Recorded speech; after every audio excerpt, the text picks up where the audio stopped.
Hello there. Today I'm inspired for the very first time to do a video review of a tarot deck. And this happy mail arrived just yesterday, and I don't know, when you think you found the one, I think this might be the one. And it is the Medieval Feathers Tarot, and the whole aesthetic is just gorgeous, from the production values to the art. It's a very solid box. It arrived, I bought it on Amazon. I'm at a price less than most mass market decks, and I was just blown away by the quality. The artist is Cuban artist Alejandro Rozán, and the author of the text is Jay Rivera. Nice solid box. The indigo and sepia just speaks to me. I've been dabbling a little bit in watercolors myself, and just that minimalism of the two colors, I absolutely adore it. And it's something I've been trying myself as well. Of course, like, very amateur.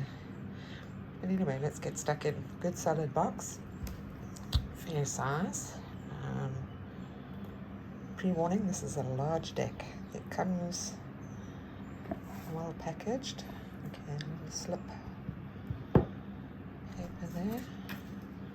And this is the booklet. It is beautifully gold embossed as well.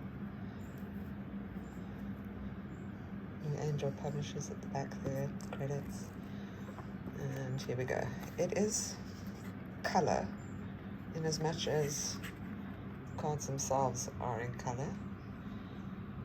And for each card, you have your section with a little bit about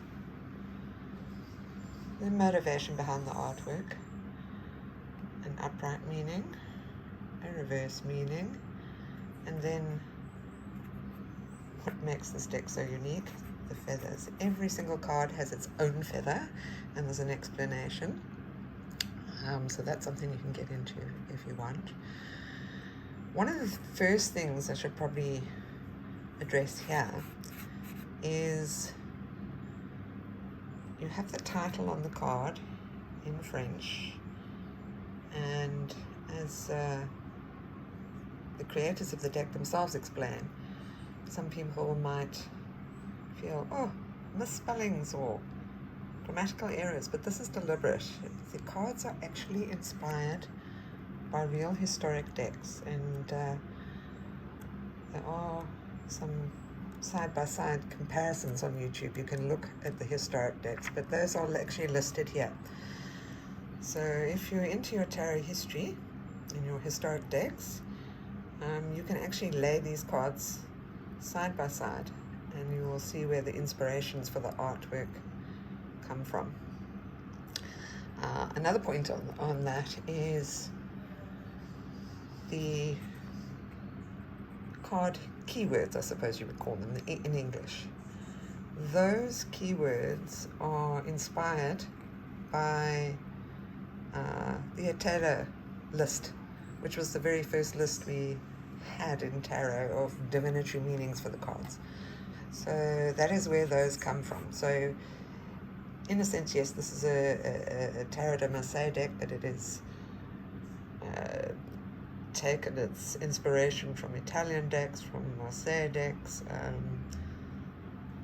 It's just stunning. It really is stunning. And obviously I suppose the father of the sort of esoteric tarot revival, his keywords are what you're looking at on here. And of course, I know a lot of people hate keywords, don't want to use them, but if you look at these keywords, you will see that they are not simply the opposite of the upright meaning. Let's find some. There will actually be a different meaning.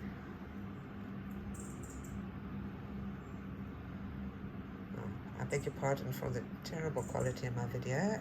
I have absolutely no video equipment at all. It's the first time I've ever done this. My phone is very precariously stacked on decks and books in order to be able to film and have hands-free. Alright, so in the booklet you have a little bit on the inspirations, a tiny little bit of the how to use tarot if you're a complete beginner, and then an explanation of why the titles are the way they are, the French titles. And there are 2 bonus cards in this deck. Can't wait to show you those. A little bit on interpretive techniques, because this is a Marseille inspired deck, basically a Marseille system deck. Your numerology is going to come into play quite a bit. So there's a little basic section on numerology using odds and evens. And then you have some information on your suits, and then some new to me information on the court cards, particularly in terms of when you have multiples of those appearing in a spread, which I found very interesting. And then a listing of all the feathers. Not every single bird, but how to interpret the feathers. For example, let's say, where did we see this? Black and white feathers signify protection. Blue feathers indicate boldness. If there are multicolored feathers, you can interpret colors one at a time or pick what appeals to you. Lined feathers demonstrate that everything is moving in the same direction, whether the lines are vertical or horizontal. Spotted feathers reflect a healthy detachment from any material things that are of no value to you. So while there may be different birds with spotted feathers, you have a general idea of where to go, and obviously you can take that further if you wish to. You have a couple of spreads, I believe, the sort of standard single card, 3 card, and then you have the feather spread, which is quite appealing, and they've given you some position samples that you could work with, adapt to your own uses. Would probably adapt, I think. Right, there we go, let's get on to the cards. So, these cards, not gonna lie, they're big babies. But this is what blew me away with this deck when I first took it out of the box, is for the price. I paid under $30 and it arrived in a week to the other side of the world, the middle of the ocean. And this card stock is just fabulous. Let me show you. It's got that satin feel. I think it's called the rose petal texture. Well, it's not even texture, it's just smooth as it can be. But it's that oracle card feel, but it's got the tarot snap. It's these cards you're going to be able to shuffle. They are big. Just for comparison, here's your standard tarot size. So you can see, here we go. If you put a standard tarot card, it would fit about there. Now I believe, now we're coming on to one of the issues that I've seen people have with the card, is the white border with the English title and the English keywords. If you are a tarot history buff or very familiar with Marseille, you're probably going to loathe these borders. And the art was not originally intended to have this kind of border. You can actually see where it would have been trimmed. And you could do that. I know people have said they're going to try. The only issue with that is, if you start trimming, you're going to lose the integrity, should we say, the integrity of the backs. The backs, I believe, is not what the artist really chose, but artists don't have control over everything with the publishers. Personally, I love it. I think the back's great. Doesn't bother me in the slightest. And as for the borders, I do like a big card. Standard tarot is, 12 by 7. That's my absolute minimum. I really hate cards smaller than that. Sorry, I'm losing the focus there. And I'm absolutely delighted that there are keywords and borders. I'm relatively new to Marseille. I haven't got a lot of background in that. I'm getting there, so it's a great starting point for me. I'm happy they're there, and I think in terms of utility for the deck, to sort of be more accessible, to make Marseille more accessible, I think it's great to have these borders and their keywords. You're going to get a lot of people who hate it and want to change it, but fair enough. Perhaps maybe one day when I'm good at Marseille, I might decide to trim the borders. But here's the other thing. Aside from the gorgeous card stock, I also have, if you can see it in this light, this really beautiful, soft, focus, if we can get some focus here, soft gold gilding. I mean, it's soft to the touch, it's matte, slightly antique looking gold. I'd hate to lose that. I mean, you can reproduce it. I have on another deck, but I wouldn't want to try on this. It's just too beautiful. This is the one deck, so no, I would not do that. So I mean, it's, I have violin fingers, so I can stretch. I'm going to be able to overhand shuffle these. That's not going to be too difficult for me, but people with slightly smaller hands may find that an issue. You're probably going to have to do that ways shuffle. Okay, so let's have a quick look at the cards. I'm not going to do a complete walkthrough. There's people who know more and have better equipment to do it than I do, but here we go. The Fool.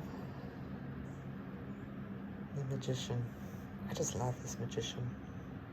He's a real Marseille magician, but the artwork is so crisp and clear on this deck, and you can see the inspirations. It's got the dice on. A lot of the Marseille decks lost their dice over the course of time, which was there in the very oldest decks. You've even got your tarot deck on here. It's the creator's own touch. Not really sure what's going on with the bag here, but yeah. You have your Popess, your High Priestess, the Popess. And I believe that is an owl's feather. I'm not sure which particular owl. I'm not going to open the book now to check it out, but it is an owl's feather. Very appropriate. The Empress. She has the falcon shield of the traditional Empress. She has her attendants, gorgeous gown and the peacock feather. It's just, look at the keyword, productivity. I mean, even if you're a RWS reader, and the reverse is influence. This is what I mean about upright and reverse not being just polar opposites. They are different meanings. And this comes from the historic Ateo deck and his first list of divinatory meanings. So that's a little something to add to your understanding of Empress, particularly if you've come from the RWS, where we're talking more about, bounty and fertility and abundance and this sort of thing. Yeah, we're getting a little bit more Renaissance and medieval in understanding of the tarot, the influence of the Empress, and she had a role to play. She wasn't just a abstract concept. She had a role in society, which is, what the mages are about. They're They're the divisions of human society. And then we have the Emperor. I believe that's an eagle's feather, not sure which one. Control and Council. Council as the reverse meaning. So this is I'm beginning to feel that this is a deck you could start to get comfortable with using reversals if you wanted to. We tend to avoid them, I think. We claim, oh, too much to learn. But I think that sometimes we're a little bit frightened of reversals. And I think a card like that, for example, and the Empress, Control, Council. Nothing frightening about that. The Hierophant, teachings, expectations. The Lovers, romance and inconsistency. Okay. This one I might have a little more difficulty with. Not particularly fond of the Lovers as just romance, but the keywords are a starting point. They are not an end point. The Chariot, success and condescension. Interesting.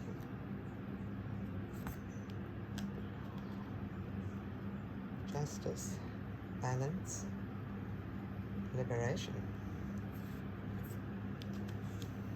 The Hermit, detachment, reclusiveness. The Wheel of Fortune. You have Lady Fortuna in the middle. You have her sort of fool-like figure, the King. What goes up must come down. Change and chance and risk. I like the Strength card. And some of the historic decks do start to have your line in the background, and he progressively becomes more of a feature of the card.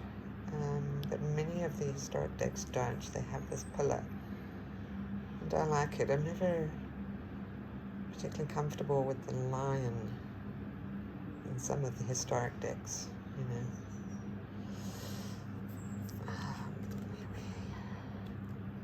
Hanged Man,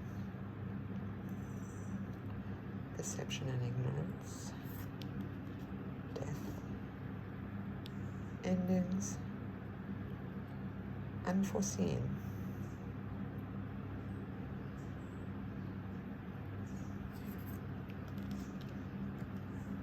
temperance as reconciliation and equivocation. Love the Devil. Now this is where you really start to, what? The Devil with moth wings? But if you look at some of the historic decks, you will see the inspirations there. Many of the devils there have wings of some sort, or the suggestion of wings, for sure. Look at the keyword, contradictions, realization. And here's one of our bonus cards, fortuity, la foudre, lightning.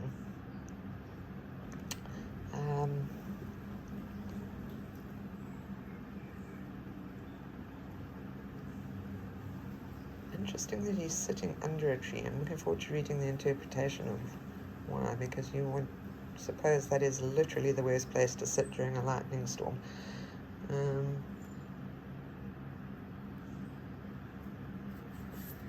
I believe it's a phoenix feather. Very appropriate. Now here's your other tower card. Sorry, I should have mentioned lightning is one of the tower cards. Then you have the more familiar tower card. It's the House of God, which was often the title of the card in the historic decks. And that's interesting, emancipation. And when you look at RWS, we were always talking, we see the tower card and go, disaster, but then quickly jump to, well, you need to clear away the old for the new. So emancipation. Yeah, that works. Precaution. Fair enough. The star. And here we're going back very much to the historic decks with the astronomer for the star. Visibility. And perilous. Interesting. The moon. Now this is also returning to some of the imagery of the historic decks where the woman is sitting weaving under the light of the moon.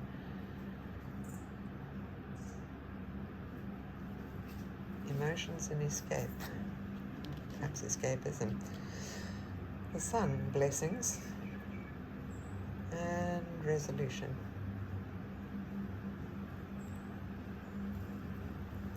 Sitting backwards on your horse.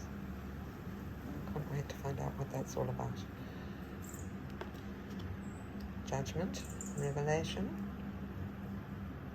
and persistence. Interesting. There we go, persistence.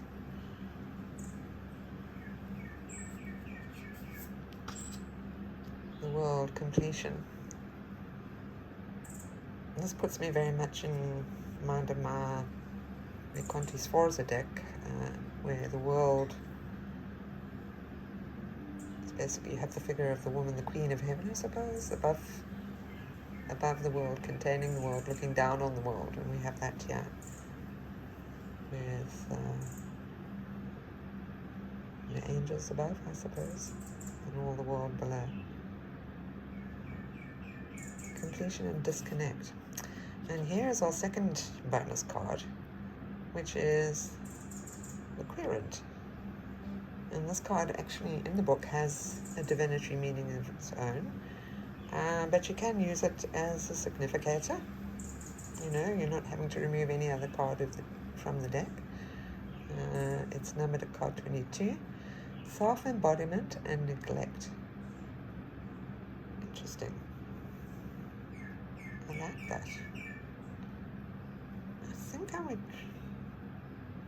probably leave it in. I mean, it's very reminiscent of the world card, particularly the world card in decks like RWS, or RWS inspired decks. And you have all the astrological signs placed on the body in their proper places. Pisces, Aquarius, Capricorn, Sagittarius, Scorpio, Libra, and so forth. Very interesting. Right. Now we come to these beautiful, beautiful pip cards. I mean, they are just, this is not your average pip card. The unicorn and the ace of coins, material, and avarice. I'm not going to go through all of these, but just give you a general idea. So the two of coins obviously is the back of our card. Each card still has its feather.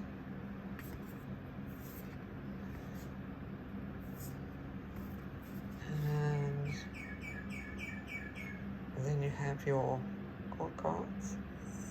Now in this deck, two of the suits for water and earth, so coins and cups. The valet, the page, is a female figure, and for fire and air, so wands and swords, the page is a male figure. Then you have your knights. Your knights are all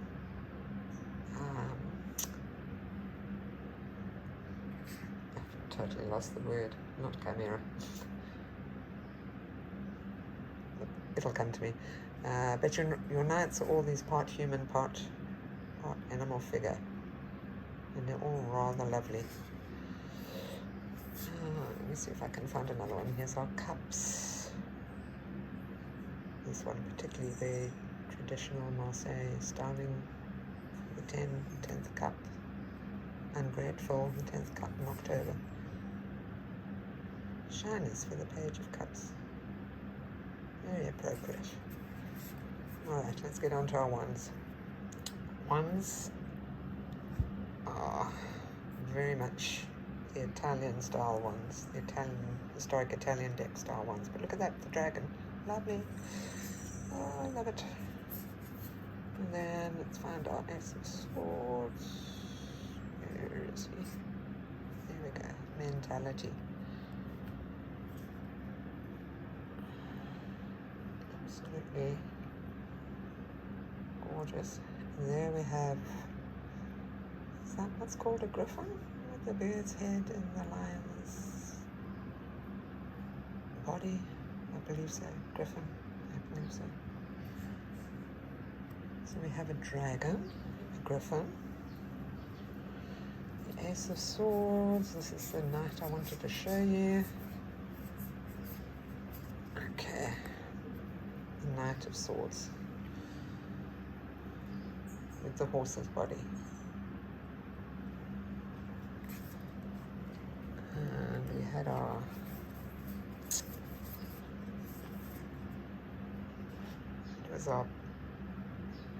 Knight of Coins, and there is our very special Knight of Cups. And that is special because that is in fact a self-portrait of the artist. Stunning. It's absolutely lovely. Alright, so that's the deck, and I really do think anyone who's actually trying to start out with Marseille, I think this deck offers a way in. It's got that contemporary clarity and beauty and luxurious feel, while being absolutely true to the historic decks. It's just stunning, and it feels gorgeous in the hand. I mean, it's just pure luxury. So there we go. I think this is my deck for the foreseeable future. Hope you enjoyed.